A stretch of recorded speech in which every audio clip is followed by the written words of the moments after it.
For more in our special series on the homeless crisis, here's Georgie. Thank you very much, Lisa. Well, all this week on Today, we've been taking a special look at the homeless crisis hitting Australia's youth, and we've seen the terrible problems faced by far too many young homeless people.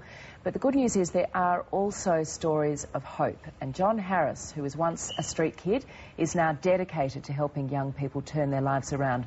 Michael is one of his success stories, and they both join us this morning. Thanks for being here. Yeah, it's great, thanks. John, if I could start with you. You're now running at the Oasis Centre in Surry Hills in Sydney an intensive 5-week Get Skilled for Work program. Tell us a bit about it. Yeah, it's a 5-week program that incorporates life skills training and work readiness training for 5 weeks. It has a coaching emphasis and it's aimed to get momentum in a young person's life, and it targets disadvantaged young people who are at the end of the scale in terms of their journey through the community service sector, and it's that their accommodation, legal matters and their drug and alcohol issues are stable. And we get great support from the corporate sector who provide an Oasis pathway for these young people to get into work. Okay, so Michael, you've been eligible, you've just completed the program. That's right. Tell us, how did it go? It was pretty fun. We've done a camp, taught us about teamwork and conflict management. I'm about to start an apprenticeship as a cabinet maker. I wouldn't have been able to get through that without a fair bit of help from Johnny. Yeah, so he taught us how to handle our money, taught us about health issues, taught us... yeah, the main chunk was the camp, teamwork. Okay. And just really necessary life skills, yeah. Tell us a bit about your story, Michael. Well, at about 17, I got kicked out of home for stealing petrol, actually, out of my mum's car.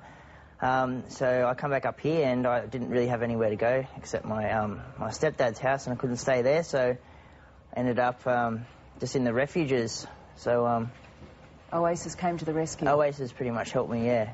What was your lowest point, do you remember? Yeah, sleeping in the middle of a golf course with my my hands on my face with a green coat so you couldn't see me, and the Mozzies couldn't get me.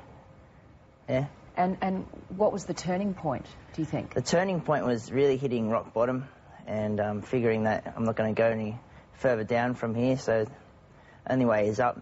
And Johnny gave me a hand up. He's always there to help, yeah. Yeah, John, you can really relate to a story like Michael's, can't you, given your own history? Yeah, definitely, yeah. Pretty flat out. Didn't have a good start to life and made a natural beeline towards streets and drug use and alcohol. And when I was about 18, I had a major sort of situation. It was a tragic situation. Well, I really hurt someone really bad, and I had to make a decision whether I'm going to go down the path of jail and dysfunction, or I'm going to, you know, take responsibility for my behaviour and make something of my life. So, yeah, I got in there. And how satisfying is it now to be helping other young people turn their lives around? Yeah, well, that's my goal, is to be able to empower young people to live life better. And I think that if we can influence and model and reinforce great behaviour and get on the sidelines of these young people's lives and just, you know, just equip them, edify them and affirm them in their process and their progressive journey towards positive change, that's exactly what I want to do. This Get Skilled for Work program to me just sounds like just such a fantastic initiative, and the fact also that once they graduate there's a life coach, isn't there, for 12 months to continue on the journey. Yeah. We believe it's the best practice model for disadvantaged young people. The whole intensive concept, they get to work through the Property Industry Foundation and Woolworths. They've been able to provide an Oasis pathway for us. And yeah, once they get placed in their work, they get a life coach for 12 months to unpack their potential future. It's really great. I know you're so passionate about this. Where do you need help? Is it funding? Is it people who can perhaps, you know, take up an apprenticeship? How can people out there watching this help? Well, definitely we need a funding pool of money which is suited towards disadvantaged young people. So some of the funding criteria for the government doesn't assist our young people. So hence we're trying to develop something that's the best practice model for our young people to get success.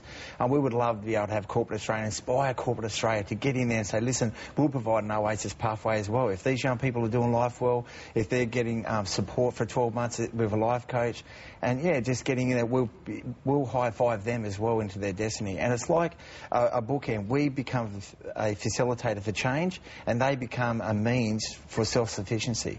And we unpack their journey together. That's a lovely expression, unpack their journey. I love it. Just finally, Michael, do you have a particular dream, a particular goal? What are your aspirations? At the moment is to finish my 4 years as an apprentice, so I have a good trade under my belt. be able to make a bit of money. Yeah. Yeah. Yeah. Well, Oasis, I'm sure you would agree, is an extraordinary organisation, isn't it? And we've had the pleasure of highlighting the great cause this week. So thank you both for coming in and best of luck. Yeah, Can I just thank the Property Industry Foundation and HIA for giving me a job? Yeah, absolutely. Thank you both very much. Thanks, Georgie. Yes, you're onto a winner there, Michael. Trade, write your own ticket, mate. Good luck, good luck. And Johnny, great work. And it's been a fantastic series all week by Georgie Gardner.